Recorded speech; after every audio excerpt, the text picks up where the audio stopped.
ഉൾപ്രദേശങ്ങളിലേക്കൊക്കെ വീടുകളുടെ ഒരു വെള്ളം തുറന്നില്ല, അവിടെ വെള്ളം ഇപ്പോഴും ഉണ്ട്. അരയറ്റം വെള്ളത്തിൽ മുകളിലുണ്ട്. ഇപ്പോഴും അവിടെ താമസക്കാരും ഇല്ല.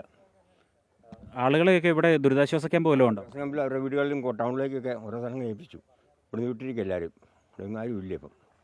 ഇവിടെ ഇപ്പോൾ ഈ കോട്ടയത്ത് വാരിശ്ശേരിയിൽ നിന്നും കുമ്മനത്തേക്ക് എത്തുന്ന ഒരു റോഡിൻ്റെ ഭാഗമാണ് ഇത്. ഇവിടെ ഇപ്പോൾ തന്നെ ഏകദേശം ചില ഭാഗങ്ങളിലൊക്കെ മുട്ടിന് മുകളിൽ റോഡിൽ തന്നെ വെള്ളമുണ്ട്. റോഡിന് ഇരുവശവും താഴ്ന്ന പ്രദേശങ്ങളാണ്. ഇവിടെയൊക്കെ വലിയ തോതിൽ പല വീടുകളിലും വെള്ളം കയറി കിടക്കുകയാണ്. ഇതൊക്കെ വലിയ പ്രതിസന്ധി സൃഷ്ടിക്കുന്നുണ്ട്. ഇവിടെ ഇപ്പം മുൻപ് ഒരു പോലീസ് ഉദ്യോഗസ്ഥനായിരുന്ന ഒരു വ്യക്തി, അദ്ദേഹം ഇപ്പോൾ റിട്ടയറായി ഇപ്പോൾ വീട്ടിലുണ്ട്. സാറേ, എങ്ങനെയാണ് ഇവിടുത്തെ ഒരു സിറ്റുവേഷനൊക്കെ എങ്ങനെയായിരുന്നു? മുമ്പ് സേനയിലൊക്കെ ഉണ്ടായിരുന്ന ആളായിരുന്നുകൊണ്ട് ഈ ഒരു സിറ്റുവേഷൻ എങ്ങനെയാണ്? 4 ദിവസമായിട്ട് ഇവിടെ മുഴുവൻ വെള്ളത്താൽ ചുറ്റപ്പെട്ട് കിടക്കുകയായിരുന്നു. BJPയുടെ ഭരിക്കുന്ന ഒരു വാർഡാണിത്. ലേഖ മധുസൻ എന്ന പഞ്ചായത്ത് മെമ്പറുടെ നേതൃത്വത്തിൽ 3 ദിവസമായിട്ട് എല്ലാവർക്കും ഫുഡും കൊടുത്ത് 19ഓളം കുടുംബക്കാരെ മാറ്റി പാർപ്പിക്കുകയും ചെയ്തവർ. കാരണം ജനങ്ങൾക്ക് ഭയങ്കര ഒരു ഗുണകരമായ കാര്യമായത്.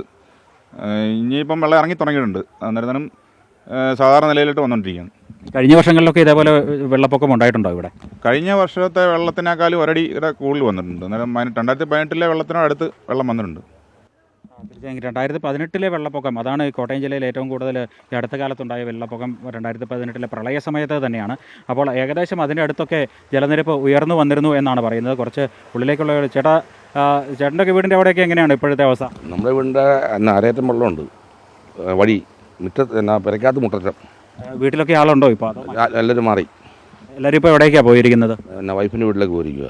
അടുത്ത് തന്നെയാണോ? അടുത്ത് തന്നെ, വാങ്ങാനം. കുട്ടികളെ വല്ലതൊക്കെ ഉണ്ടായിരുന്നോ വീട്ടിൽ? കുട്ടികളില്ലായിരുന്നു. അവൾ എറണാകുളത്ത് പഠിച്ചുകൊണ്ടിരിക്കുക. ഞാനും വൈഫും ഉള്ളായിരുന്നു. മുതിർന്നവർ മാത്രമാണ് വീട്ടിലുള്ളത്? അമ്മയുണ്ടായിരുന്നു, അമ്മയെ മാറ്റി. ചേട്ടാ, എങ്ങനെയാണ് വീട്ടിലെ സിറ്റുവേഷനൊക്കെ? ഇവിടെ വെള്ളം വീടിൻ്റെ തൊട്ടടുത്ത് തന്നെ വന്നു.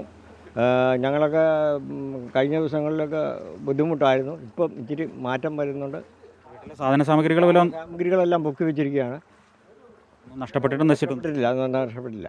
എല്ലാ ദിവസവും പോയി നോക്കുന്നുണ്ടോ വീട്ടിലെ അവസ്ഥ? ശരി, ഉണ്ട്, നോക്കുന്നുണ്ട്. ചേട്ടാ, എങ്ങനെയാണ് അവസ്ഥ? ഞങ്ങളെ വീട് പഴയ വീടായിരുന്നു. കഴിഞ്ഞ ദിവസം മൊത്തം വീടിന് വെള്ളം കയറിയായിരുന്നു. പക്ഷേ വീട് ബുക്ക് ചെയ്യണതുകൊണ്ട് നമുക്ക് ഉപദ്രവം വന്നിട്ടില്ല. വെള്ളം കയറിയെങ്കിലും വേറെ നാശനഷ്ടമൊന്നും ഉണ്ടായിട്ടില്ല? നാശനഷ്ടം ഉണ്ടായിട്ടില്ല, വീട്ടിലുണ്ടായിട്ടില്ല. ആളുകൾക്ക് പരിക്കോ ഒന്നും പറ്റിയിട്ടില്ല? ഒന്നുമില്ലായിരുന്നു. ഇവിടെ ഈ ഭാഗത്ത് എല്ലാ വർഷവും തന്നെ വെള്ളപ്പൊക്കം ഉണ്ടാകുമ്പോൾ വെള്ളം കയറുന്ന ഒരു പ്രദേശമാണ്. കാരണം കോട്ടയം താലൂക്കിലെ പ്രദേശമാണ്, താഴ്ന്ന പ്രദേശം തന്നെയാണ്. പടിഞ്ഞാറൻ മേഖലയിൽ കിഴക്കൻ മേഖലയിൽ നിന്ന് വെള്ളം ഇറങ്ങി പടിഞ്ഞാറൻ മേഖലയിലേക്ക് വരുമ്പോൾ ആദ്യം തന്നെ വെള്ളക്കെട്ടുണ്ടാകാൻ സാധ്യതയുള്ള ഒരു പ്രദേശമാണ്. ഇതിന് കുറച്ചപ്പുറത്തായിട്ടാണ് മീനച്ചിലാർ ഒഴുകുന്നത്. അതുകൊണ്ട് എളുപ്പം ഇവിടേക്ക് വെള്ളം കയറി വരുന്ന സാഹചര്യമാണ്. ചേട്ടാ, എങ്ങനെയാണ്? 2 വളവ് കഴിഞ്ഞാൽ ഇപ്പോഴും മുട്ടിന് മേളിൽ വെള്ളം. ഇവിടുന്ന് അപ്പുറത്തെ ഒരു 50, 100, 150 മീറ്റർ ചെന്ന് കഴിഞ്ഞാൽ നിങ്ങൾ അവിടെ പോയി നോക്കിയെങ്കിൽ അതിനെ അറിയാൻ പറ്റത്തുള്ളൂ.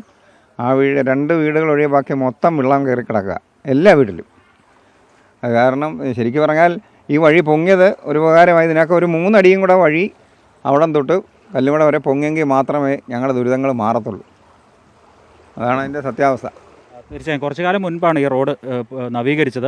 മുൻപ് കുറേ കൂടെ താഴ്ന്ന് ഇവരൊക്കെ വർഷങ്ങളായി ഇവിടെ കാലങ്ങളായി ഇവിടെ ജീവിച്ചു വരുന്ന അവരാണ്, തലമുറകളായി ഈ പ്രദേശത്ത് തന്നെ താമസിക്കുന്നവരാണ്. അപ്പോൾ ഈ റോഡൊക്കെ കുറച്ചു കാലം മുന്നെയാണ് ഉയർത്തിപ്പണിതത്. അതിന് മുൻപ് താഴ്ന്നു കിടന്നിരുന്നു. അന്നൊക്കെ ഇതിലൂടെ വാഹനങ്ങൾ പോലും സഞ്ചരിക്കാൻ കഴിയാത്ത സ്ഥിതിയായിരുന്നു. അപ്പോൾ ഇവരൊക്കെ ഇവിടെ ഏറെക്കാലമായി താമസിച്ച് വരുന്നവരാണ്. ഇവിടെ നമുക്ക് കാണാൻ കഴിയും, തൊട്ടടുത്തൊരു പുതുക്കാട്ടിൽ ശ്രീകൃഷ്ണസ്വാമി ക്ഷേത്രത്തിലൊക്കെ വെള്ളം കയറിയിരിക്കുകയാണ്. ഇന്നും പൂജകളൊക്കെ ഉണ്ടായിരുന്നു. പൂജകൾ നടത്തി മടങ്ങി. ആളുകൾക്ക് അധികം ഒന്നും ഭക്തജനങ്ങൾ അമ്പലത്തിലേക്ക് എത്തിയിരുന്നില്ല. ക്ഷേത്രത്തിൻ്റെ ശ്രീകോവിലിനുള്ളിൽ നിലവിൽ വെള്ളം കയറിയിട്ടില്ല എന്നുള്ളത് ഒരു ആശ്വാസം തന്നെയാണ്. അതേപോലെ ജലനിരപ്പ് താഴ്ന്നു വരുന്നു എന്നുള്ളതും ആശ്വാസമായി മാറുന്നുണ്ട്. അതേസമയം കിഴക്കൻ മേഖലയിൽ ഇപ്പോഴും മഴ തുടരുന്നു എന്നുള്ളത് തന്നെയാണ്. കോട്ടയം ജില്ലയിൽ 150-ന് മുകളിൽ ദുരിതാശ്വാസ ക്യാമ്പുകൾ തുറന്നിട്ടുണ്ട്. 8000-ൽ പരം ആളുകളാണ് ക്യാമ്പുകളിൽ കഴിയുന്നത്. അത് മുൻപ് 2018 പ്രളയ സമയത്തും എത്തിയതുപോലെ തന്നെ ആളുകൾ ഇപ്പോൾ കൂടുതലായി ദുരിതാശ്വാസ ക്യാമ്പുകളിലേക്ക് എത്തിക്കൊണ്ടിരിക്കുന്നത്. കാരണം പ്രതീക്ഷിച്ച അത്ര വേഗത്തിൽ വെള്ളം ഇറങ്ങിയില്ല. അപ്രതീക്ഷിതമായ വേഗതയിൽ വെള്ളം ഉയർന്നുവെങ്കിലും ജലനിരപ്പ് ഉയർന്നുവെങ്കിലും പ്രതീക്ഷിച്ചതുപോലെ വെള്ളം താഴാത്തതിനെ തുടർന്ന് അത് ആളുകൾക്കിടയിൽ ആശങ്ക സൃഷ്ടിച്ചിട്ടുണ്ട്. ഏതായാലും എല്ലാ മുൻകരുതലുകളുമായി ജില്ലാ ഭരണകൂടം രക്ഷാപ്രവർത്തനങ്ങളും എല്ലാമായി സജീവമായി രംഗത്തുണ്ട്. NDRFും ഫയർഫോഴ്സും എല്ലാം സജീവമായി രംഗത്തുണ്ട്. 70ഓളം പേരടങ്ങുന്ന NDRFിൻ്റെ സംഘവും അതേപോലെ തന്നെ 608 പേരടങ്ങുന്ന ഫയർഫോഴ്സും ജില്ലയിലാകമാനം സ്ഥിതിഗതികൾ നിരീക്ഷിച്ചുകൊണ്ട് വേണ്ട രക്ഷാപ്രവർത്തനങ്ങളെല്ലാം നടത്തി വരുന്നുണ്ട്. അതേപോലെ തന്നെ കോട്ടയം താലൂക്കിലാണ് ഏറ്റവും കൂടുതൽ ഇപ്പോൾ രക്ഷാപ്രവർത്തനങ്ങളെല്ലാം നടന്നു വരുന്നത്. ദിവസങ്ങളായി വീട്ടിൽ കിടന്ന് ബുദ്ധിമുട്ട് അനുഭവിക്കുന്ന നിരവധി പേരുണ്ട്. വെള്ളം കയറിയപ്പോഴും വീട് വിട്ടു പോകാതെ വീടുകളിൽ തന്നെ തുടർന്ന് വന്നിരുന്നവർ ഇപ്പോൾ മഴ മാറിയെങ്കിലും വെള്ളക്കെട്ട് നിലനിൽക്കുന്ന മൂലം പുറത്തേക്ക് പോകാനാകാതെ ബുദ്ധിമുട്ടുന്നവരുണ്ട്. അങ്ങനെയുള്ളവരൊക്കെ NDRFിൻ്റെയും ഫയർഫോഴ്സിൻ്റെയും ഒക്കെ സഹായം അഭ്യർത്ഥിക്കുന്നുണ്ട്. പിന്നെ ദുരിതാശ്വാസ ക്യാമ്പുകളിലേക്ക് വേണ്ട സാധന സാമഗ്രികളും മറ്റും എത്തിക്കുന്നതിനൊക്കെ ഫയർഫോഴ്സിൻ്റെ സേവനം ലഭ്യമാക്കിയിട്ടുണ്ട്. ഇന്നലെ ജില്ലാ ദുരന്ത നിവാരണ സമിതിയുടെ യോഗം ചേർന്നിരുന്നു. നിയമസഭാ സ്പീക്കർ തിരുവഞ്ചൂർ രാധാകൃഷ്ണൻ്റെ അധ്യക്ഷതയിലാണ് യോഗം ചേർന്നത്.